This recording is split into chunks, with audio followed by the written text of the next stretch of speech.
What's up guys, in this video I'll be teaching you guys how to make an automatic sliding door in Roblox Studio, and so keep watching until the end to make your own automatic door in your game.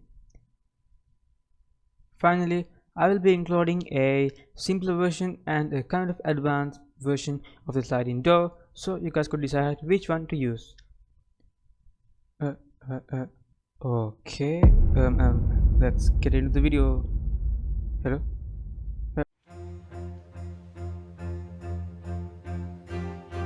Okay, so to get started, simply go to home and insert a part, and then go to plugins and insert a character. I will be inserting a R6 character, so we will be using this character to measure up the door height. So now simply just click on this part and go to its properties and scroll down until you find the size section and change its values to as 8, 7,2, and then as you could see the part has gone underneath the floor, so simply drag it and place it on the floor again. And so now this is going to be the height of my door. You could either decrease it or increase it as you like to. For now I'll be keeping it as on the values of 872. Okay, so now simply click on this part and press Ctrl+D to duplicate and then drag them apart. And so now we need to place this part right close to this one. So in case if you guys cannot move this part smoothly, then go to model and make sure you have turned this thing on and make sure the value is set to 0.1. okay, so now simply drag it closer to this one like that. Okay, so now simply click on this part again and under the properties find the size section and change its last number to 0.5 like that, and now you could get a shape like this. And now take your character and check if the size of the door is right. For me this side is kind of too big, so let me just reduce the size like this way. Okay, so now this is going to be the size and height of one of our single door. Okay, so now simply select both these parts and press Ctrl+D to duplicate them and then drag them apart and then place them close to each other like that, and then rotate them 180 degrees like that. Okay, so now simply go to home and insert a new part and place it on the edge corner over here like that, and then drag its other end to the other side of the part, over here like this, just like that. So now we have finished building our automatic door. So now let's color it. I'll click on this part and this part and this part, these three parts, and I'll color them by ash color. Then I'll select the two doors and I'll color them by black color, and I'll change the transparency to 0.7 and the material to glass. Okay, so now we have made our door, and there's one more thing, insert a part, and now we'll be going to be creating the detector or the sensor. So just make a big whole part that will cover the whole entrance area just like this. Okay, so I guess that will be okay. Yeah, and make its transparency to completely 1, so it's completely invisible. So now whenever a player enters this area and whenever he gets in touch with the invisible box, then only the doors will be open. Yeah, okay, so now we have done with that. So now simply select all these parts and press on Ctrl+G to group them. Now we could see all the parts are inside of a model, and now let's name this model as a automatic door like that. And now let's name the individual parts also. So this side is the right, left, or okay, let's name this as right door. So find the right door from these parts, and that's the right door. So now let's name it as right door, and then find the left one, that's left one, so left door. Okay, so now find the sensor, the invisible box thingy, and name it as sensor or whatever you want, sensor. Okay, and also make sure to select the automatic door and make sure to anchor it so it doesn't fall off. And so yeah, we have pretty much done building our automatic door. So now all that's left is to do the scripting part.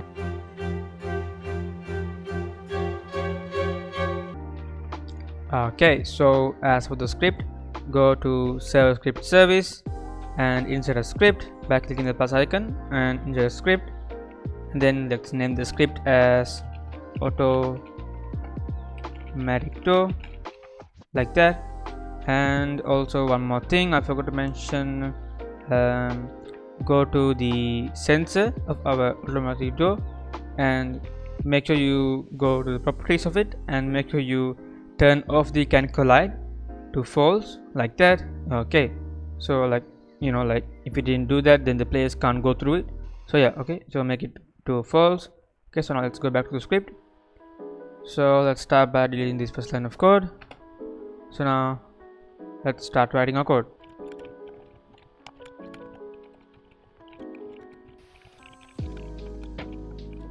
Okay, so now basically we have first made a variable named as ts. You can name this variables to what we want.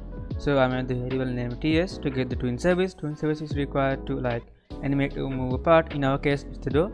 So and then I get the automatic door. So local id equal game.workspace, so getting the automatic door, and then I'm assigning putting variables to get the left door and the right door, and finally I'm making the new variable named as open and setting it null. So null means nothing, so basically this variable is going to help us to check whether if the door is open or not. And lastly one more thing, type local sensor equal id dot sensor. Okay, so now let's continue.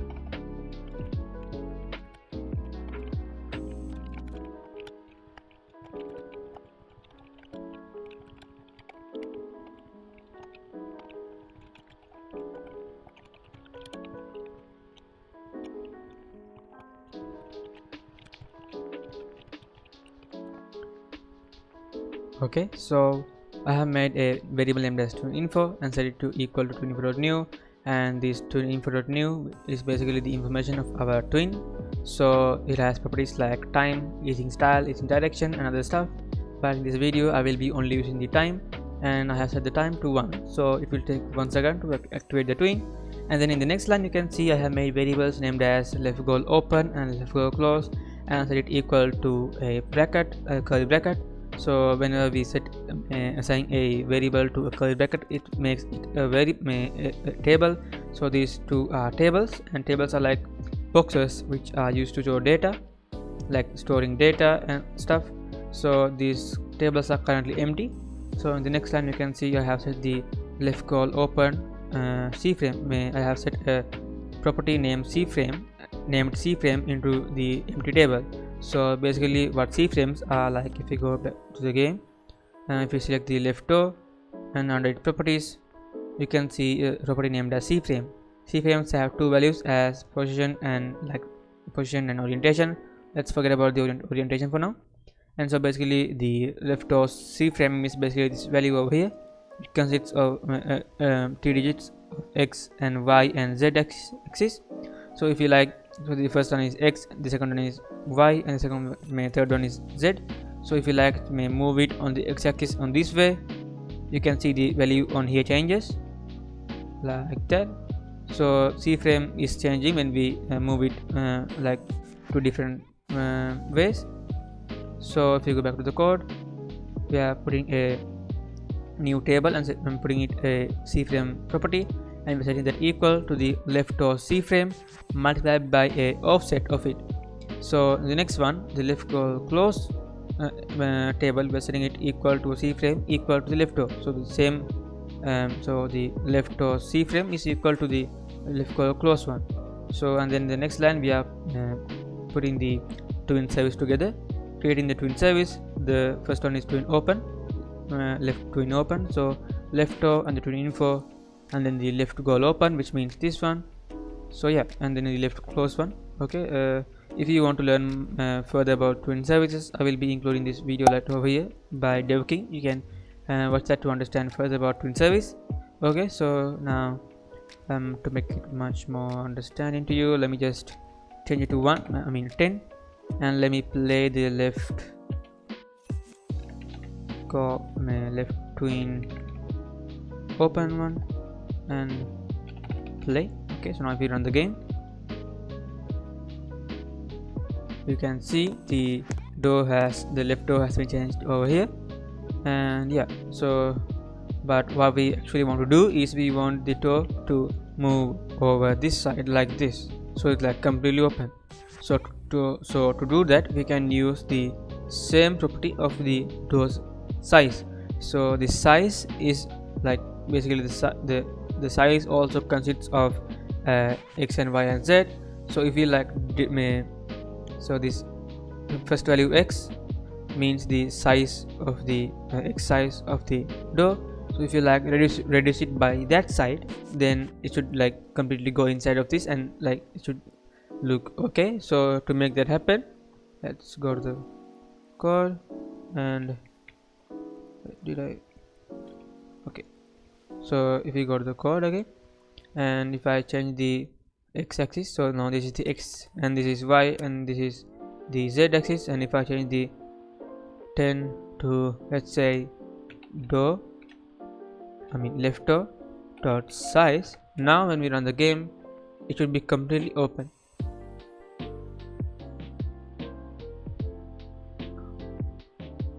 Okay, and now okay, nothing happened. Let me just see what happened. Oh yeah, like we should put the x like left door dot size dot x, the x-axis one. So like we need to like change its x-axis. Okay, so now if we run it, okay, and now as you could see, the left door has been completely open, and as you could see, the left door is like inside of the over here. And if we like it outside, you can see like left door. Okay, now as you could see, left door is inside, and yeah, okay, and so yeah, and I hope you guys understand how it works. And then the pretty much same goes for the left door close. The left door close will simply make the door come back to the default position. So like it's this is used for closing the door, and this is used for opening the door. Okay, so now basically this whole code, this code is for the left door. So now let's make it for the right door. So just simply select all these and press Ctrl+C and paste it over here. And now let's change the this stuff to, all these left words to right. So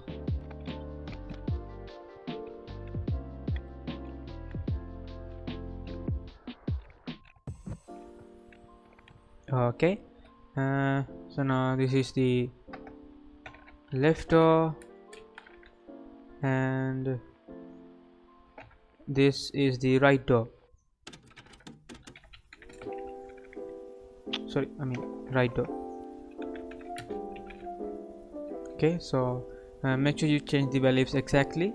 So like the over here and over here, so like all these parts should be about right, and nothing left should be included in this one.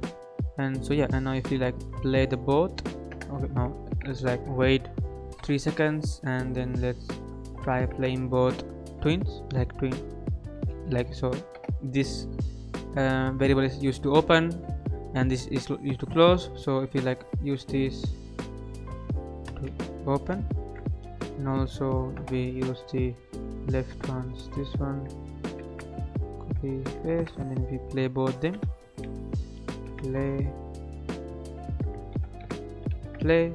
and now the door should be opened after 3 seconds when we go to the game. Okay, so as you can see, the door is successfully opened. So yeah, now let's make the detector thingy. Okay, so now continue.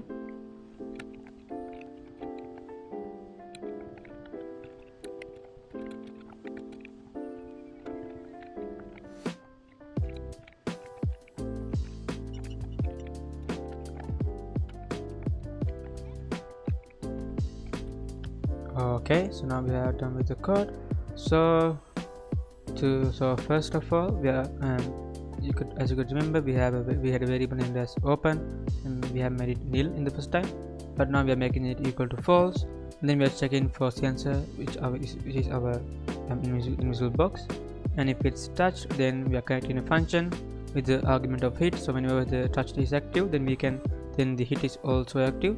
So if hit, which means if hit is true, then it gets the parent of the hit, which means the player, and then it finds the first child of the parent, which is humanoid. So every player has this property, has this thing called humanoid inside of them. So it finds the one who got hit and the player's humanoid, like if it's true and not open. So we have this set to false. So not open means if this open is false.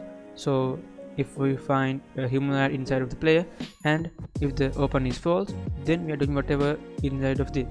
So first we are setting the open to true, and then we are playing the left and right twin opens. So which means it opens the two doors. And then in the next one you can see we are having a function of a touch ended. So when the sensor's touch ended, which means the touch is ended, like when the player leaves from the from the sensor box, then also it activates the same function. And then it also checks if the player has a humanoid, and it checks open is true.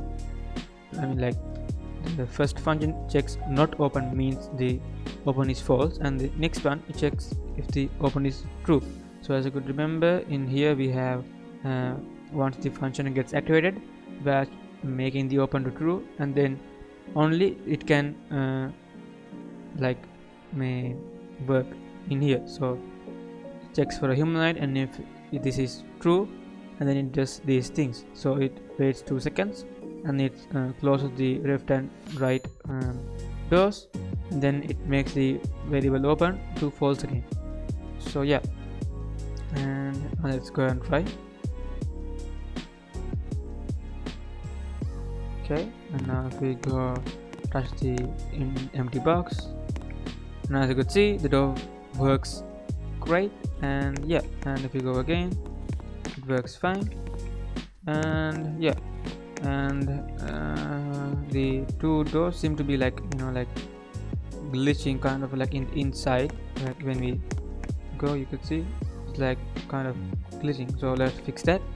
So let's go to the script, and on the place where we put the leftover the sizes, that next to the x value, put it as put it like +1. +1, and over here also let's put it as +1, like that. So writer.size.x +1, and over here also it's the same. So now let's play the game and see. And now if we go okay, it didn't do anything. Okay, no, I think I did the other way around. Sorry, make it as minus, not plus. Okay, now let's play the game. Now it should work. And if you go touch the sensor, you can see, yeah, as you can see the door stopped right over there. So now it looks like a decent door. So yeah, and we have made the automatic door. And also one more thing, if you will notice, like if you go past it, and if you come again and stay in the middle, it closes, and then you can't even go. So this is one disadvantage of using touched events. It sometimes can become buggy. So the code we made, so the door usually works fine, but if you try to come again and after the door closes, then it won't be active, so it's kind of buggy. So this code is if you go to the code, and so in this place where it says open equals false, so all the code after that is basically a beginner version of the door. So this could be used for simple game, and if you guys want the bug won't be much of a deal if it's a small game. But if you guys want much more advanced door which can fix the buggy thing, you can fix it by this code. Wait, let me select this code and let me comment it out. Okay, so now this code is not working, and if you guys want to like get rid of the bug, you can use this code. Okay, so I have commented out these things, so this code doesn't work. I mean, it doesn't work for now. Okay, so now the new code is for to fix the buggy thingy. I mean the bug problem, the small problem. So I won't be explaining all this code, but basically this code will fix the issue which we had. So now let's go and test it back. And now if we go to the door, you will see, now if we stay inside the door, nothing will happen, like the door will be not closed. I mean the door will not close unless the player leaves. So like if you leave, close, just like that. And if you go like back, and if you go come back, so now as you can see, the problem is like fixed. And yeah, and so yeah, and so you can use this code if you want it like completely without any bug. So if you don't want it, just simply delete it or comment it out. So and or else you can, so you guys can use the simpler version or the advanced code. It's completely up to you. So yeah, and that's it for this video. Yeah guys, see you guys in my next video. Bye bye.